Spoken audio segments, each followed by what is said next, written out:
decirle aquí. Ya estamos listos para hablar como los chayoteros no se atreven, no les interesa, no les conviene porque no van a morder la mano que les da de tragar. Yo soy Vicente Serrano y como siempre le pido que no permita que le den más de lo mismo. Le duela a quien le duela, le pese a quien le pese. Aquí estamos con las noticias y le presento lo que nos envía a esta hora nuestro jefe de información, Mario Toledo. Lázaro Cárdenas Batel va a la CELAC, deja de ser asesor de la presidencia de la República. Respeto mucho a la familia, dice el presidente Andrés Manuel López Obrador. Y fíjese nada más, en qué momento habla de la renuncia del nieto del general Lázaro Cárdenas del Río, del hijo del ingeniero Cuauhtémoc Cárdenas, a un día de la celebración de la expropiación petrolera.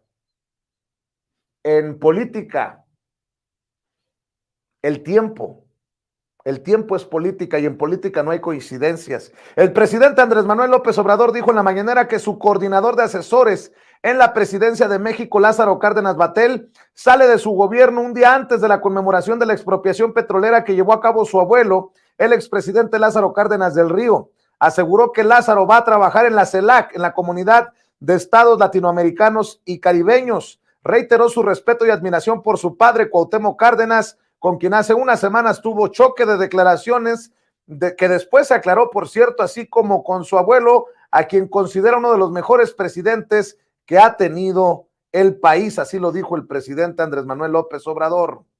Y es que corrió como pólvora la noticia de que Lázaro Cárdenas Batel renunció al gobierno del presidente Andrés Manuel López Obrador, donde se desempeñaba como coordinador de asesores de la presidencia de la República.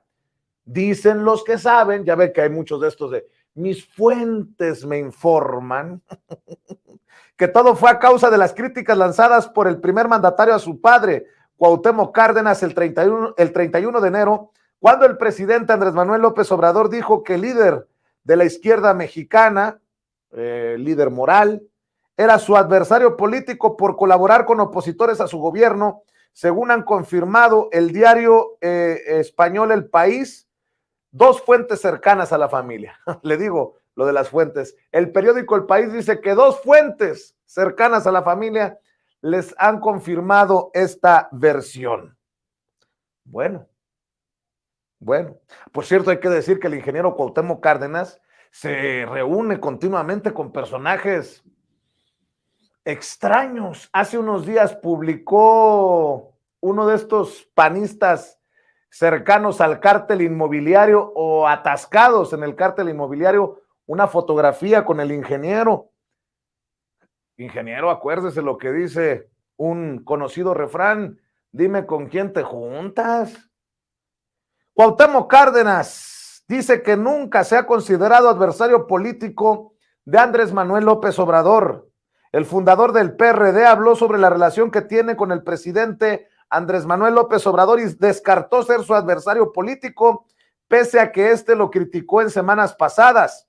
En entrevista para el diario español El País y en la víspera del 85 aniversario de la expropiación petrolera realizada por su padre, el general Lázaro Cárdenas del Río, el ex candidato presidencial habló sobre si hay un distanciamiento con el presidente López Obrador y dijo, cito, yo no soy adversario político de él, seguramente de otros puedo serlo, pero nunca me he considerado adversario político del hoy presidente de la República. Ya déjense de cosas, pues.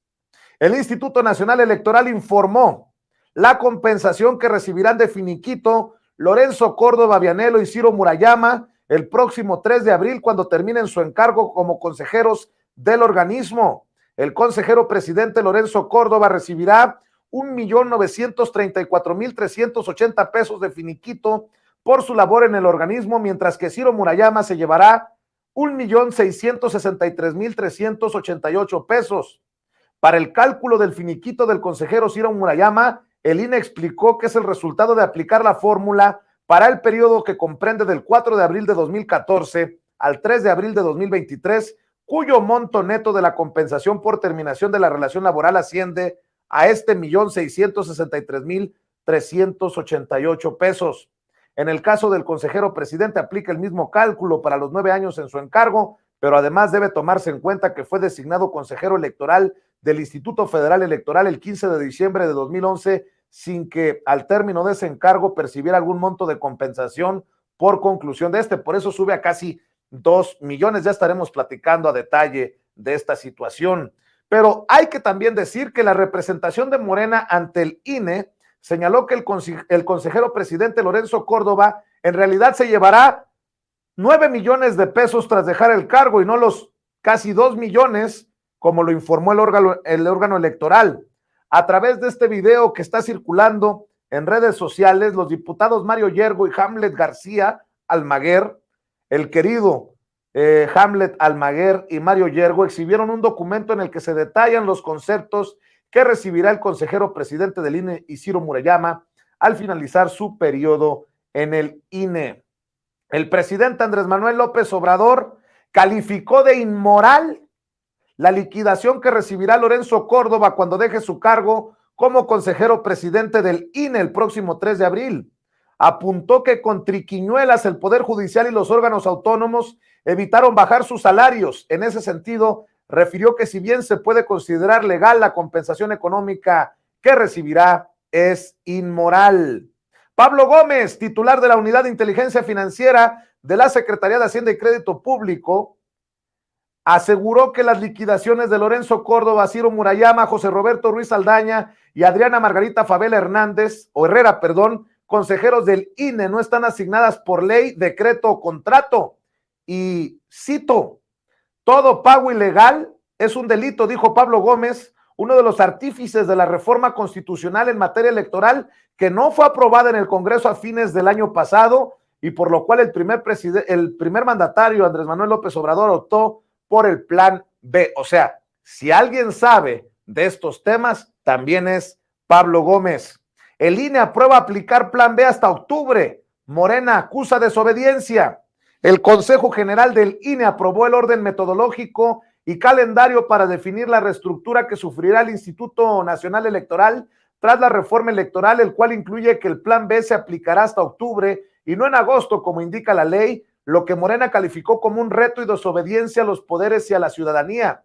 El proyecto que el Comité Técnico para la Implementación de la Reforma Electoral 2023 aprobó fue respaldado por unanimidad en el Consejo General del INE, en el cual plantean tener lista la aplicación del plan B hasta octubre y no en agosto, debido al retraso de 2 meses generado por el Senado, lo cual retrasó los tiempos previstos originalmente. Berta Alcalde y Netzaí Sandoval, cercanos a la 4T, continúan en la carrera para ser consejeros del INE.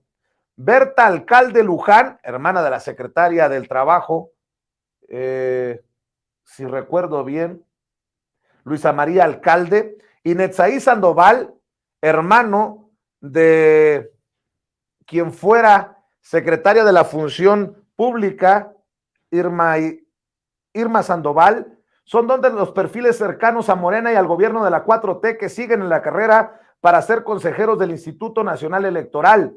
Este jueves, los integrantes del Comité Técnico de Evaluación publicaron la lista de las personas que pasaron a la cuarta etapa de evaluación. De un total de 203 aspirantes, se redujo a 92, quienes de acuerdo con la convocatoria tuvieron los mejores currículums, exposición de motivos y resultados en el examen escrito. Bueno, hay que también decir que no solamente avanza la hermana de Luisa María Alcalde, secretaria del Trabajo y Previsión Social e hija de Berta Luján, expresidenta del Consejo Nacional de Morena, y el hermano de la exsecretaria de la Función Pública, Irmeréndira Sandoval, sino personajes que estarían en contra de la 4T y que han sido señalados. Ya lo vamos a platicar con el maestro Luis Guillermo Hernández en unos minutos. Ricardo Monreal, coordinador de Morena en el Senado de la República, abordó la decisión del presidente Andrés Manuel López Obrador de vetar el nombramiento de 2 comisionados del INAI. Uno de ellos, su dedo meñique, cuando estaba en la alcaldía antes, delegación Cuauhtémoc, advirtió que de no lograrse un nuevo acuerdo para nombrar a los comisionados faltantes a más tardar el 31 de marzo, habría un riesgo de parálisis en el instituto, por lo que llamó a sus compañeros legisladores a lograr los acuerdos pertinentes. La otra ficha del senador, AMLO vetó 2 comisionados y le faltó otra que llegó igual en acuerdo Monreal-PAN. Pues el ajedrez salió bien. Esto es de pensamiento feliz, escribió el pasado 1 de marzo la comisionada del INAI, Julieta del Río Venegas, tan solo unas horas después de que el Senado aprobara la designación de Yadira Alarcón y Rafael Luna como nuevos comisionados del INAI, impulsados por el PAN y el senador Ricardo Monreal, nombramientos que vetó el presidente Andrés Manuel López Obrador. La comisionada del Río Venegas fue señalada como una de las artífices junto a Ricardo Monreal de este acuerdo para nombrar a Yadira Alarcón y Rafael Luna. A mediados de febrero reconoció a Monreal su apertura al diálogo para tratar la importancia de concretar los nombramientos que faltan en el INAI, luego de un encuentro realizado en el Senado en el que posó junto a Monreal su paisano y al que acudieron los 5 comisionados del Instituto de Transparencia. Ahora la comisionada del Río Venegas, quien se desempeñó como contralora en el gobierno del entonces perredista Amalia García en Zacatecas y es identificada como cercana del senador Ricardo Monreal y de su hermano el gobernador zacatecano David Monreal, ha anunciado que el INAI interpondrá una controversia constitucional en la Suprema Corte de Justicia de la Nación por la falta de designación de estos 2 comisionados, pese a que el proceso de selección fue señalado como parte del cumplimiento de cuotas partidistas. Juez libera exdirector jurídico por desfalco en Segalmex, vincula a proceso a 4. Carlos Antonio Dávila Amerena, exdirector jurídico de la Seguridad Alimentaria Mexicana Segalmex, ha sido liberado por un juez federal con sede en Almoloya de Juárez.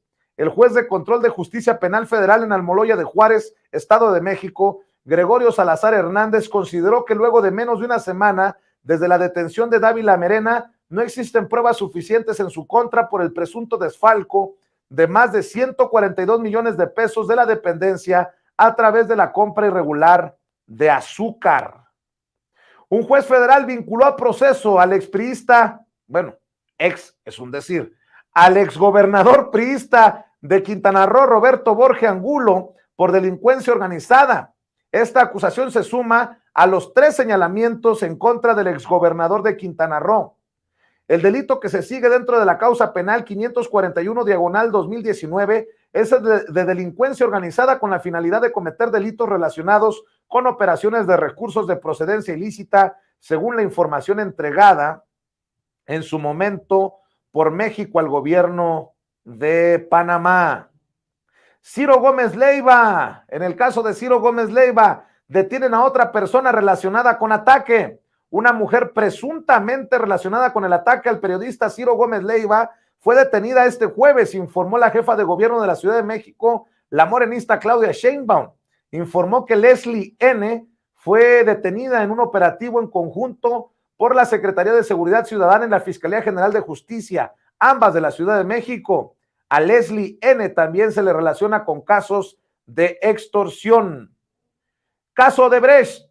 Amparo promovido por Emilio Lozoya llega a juzgado.